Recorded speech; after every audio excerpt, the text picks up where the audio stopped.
Olá pessoal, estamos começando mais um vídeo aqui no canal Saúde Med, sejam muito bem-vindos.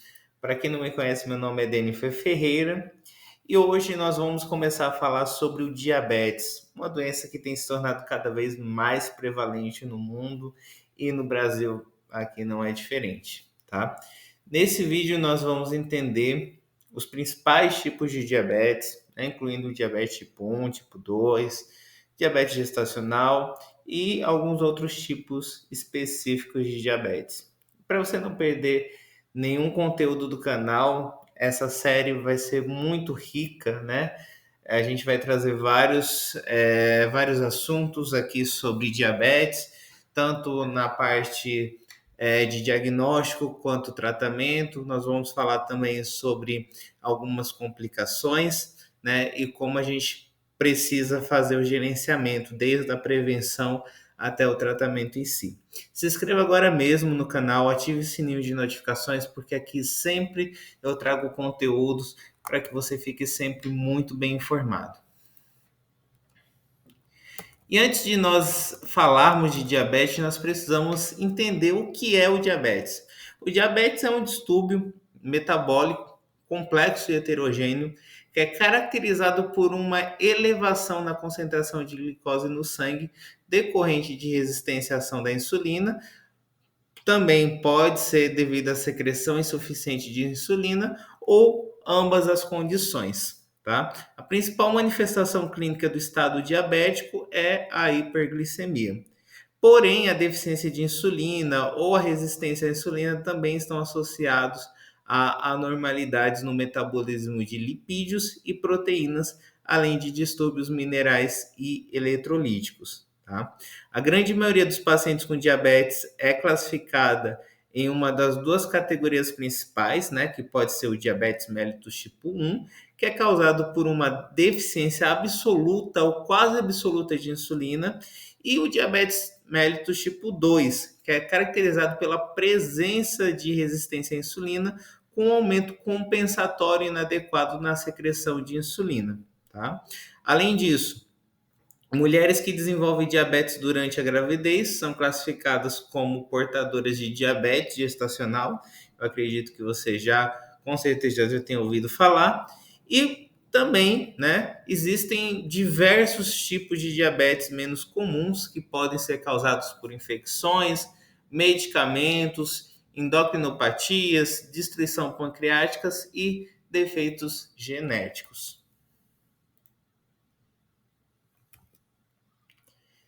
Falando sobre diabetes tipo 1, né? O diabetes tipo 1 ocorre devido à destruição autoimune das células betas no pâncreas. Tá?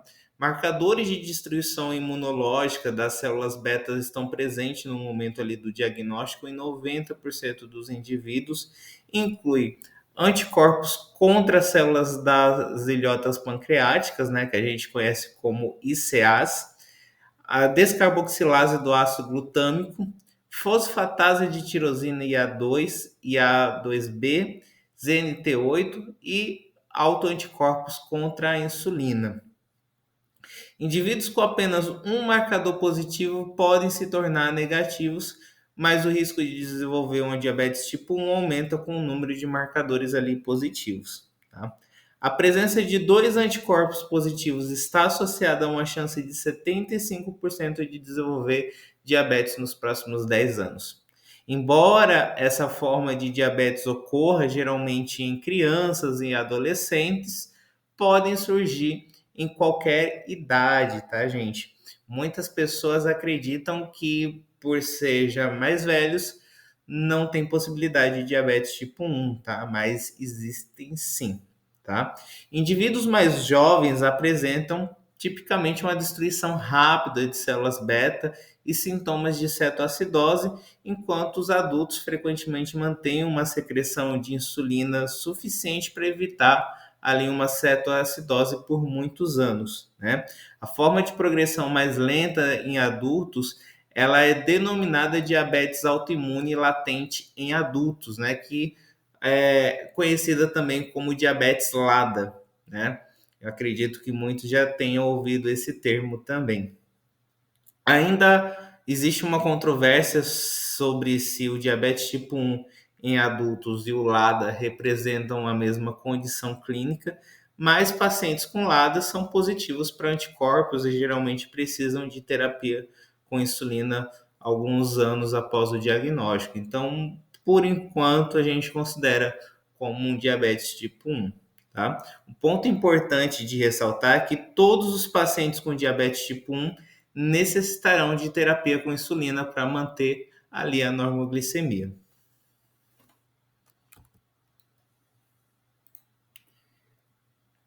E aí falando sobre diabetes tipo 2, né? O diabetes tipo 2 ele é caracterizado por resistência à insulina e pelo menos inicialmente uma deficiência relativa na secreção de insulina.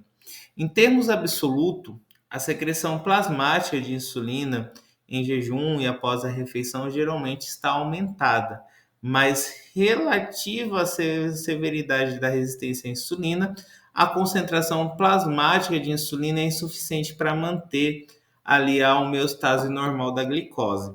Com o tempo, existe uma falência progressiva das células beta e a deficiência de insulina ali se agrava, tá? A maioria dos indivíduos com diabetes tipo 2 apresenta obesidade intraabdominal, né, que a gente conhece como obesidade visceral. Além disso, eles apresentam hipertensão, dislipidemia, né, ali com níveis elevados de triglicerídeos e baixo de colesterol, HDL, hiperlipidemia pós-prandial também. Tá? Além disso, esses pacientes apresentam disfunção endotelial vascular em níveis elevados de PAI-1, né, que é uma proteína que atua ali na coagulação sanguínea. Frequentemente, né, estão presentes nesses indivíduos esses tipos de esse tipo de disfunção, tá? Esse conjunto de anormalidades ele é conhecido ali como uma síndrome de resistência à insulina ou também, né, mais conhecida ali como síndrome metabólica, né? Devido a essas anormalidades, pacientes com diabetes tipo 2 ele tem um risco aumentado de desenvolver ali doenças cardiovasculares ateroscleróticas, né, com complicações ali macrovasculares, como é o caso do infarto do miocárdio e também do AVC. E aí falando sobre o diabetes gestacional, né? Diabetes gestacional ele é definido como uma intolerância à glicose reconhecida pela primeira vez ali durante a gravidez. Na maioria das mulheres que desenvolvem o diabetes gestacional,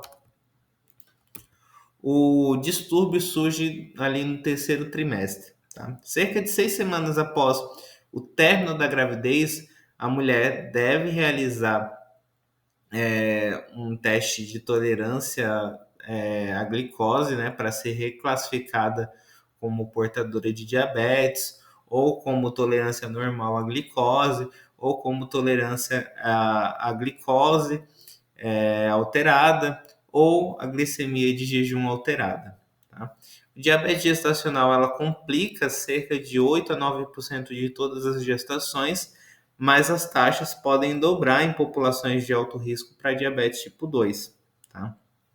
A detecção clínica ela é muito importante, né, pois o tratamento ele reduz a morbidade e mortalidade perinatal, né? O risco ali de disglicemia no diabetes gestacional é contínuo, né? E a avaliação do risco ela deve ocorrer ali na primeira consulta pré-natal.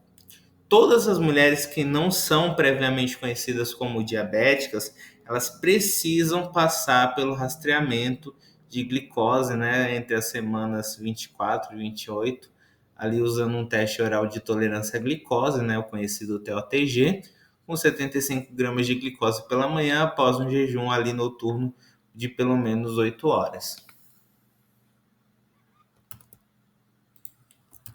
E aí, além desses três mais conhecidos, que é o diabetes tipo 1, 2 e o gestacional, né, tem outros tipos específicos de diabetes, né? Por exemplo, associado aos defeitos genéticos, né? Diabetes de início na maturidade dos jovens, né, que também é conhecido como diabetes MOD, ele é caracterizado por uma secreção de insulina prejudicada com mínima ou nenhuma resistência à insulina. Tá? O MOD ele pode ser subdividido em neonatal e semelhante ao MOD. Tá?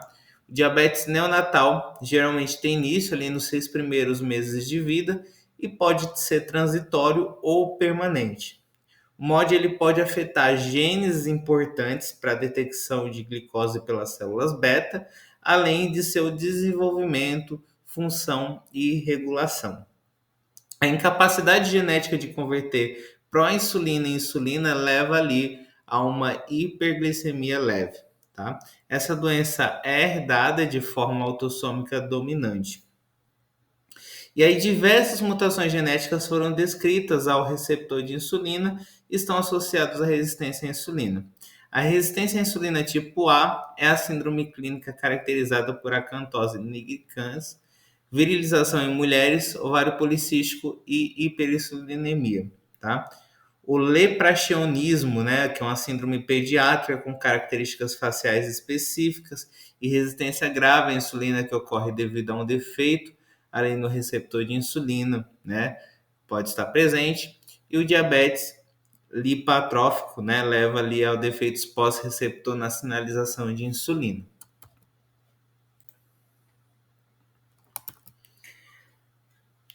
E aí, né, a outra causa que não é tão comum de diabetes é as doenças exócrinas do pâncreas, né?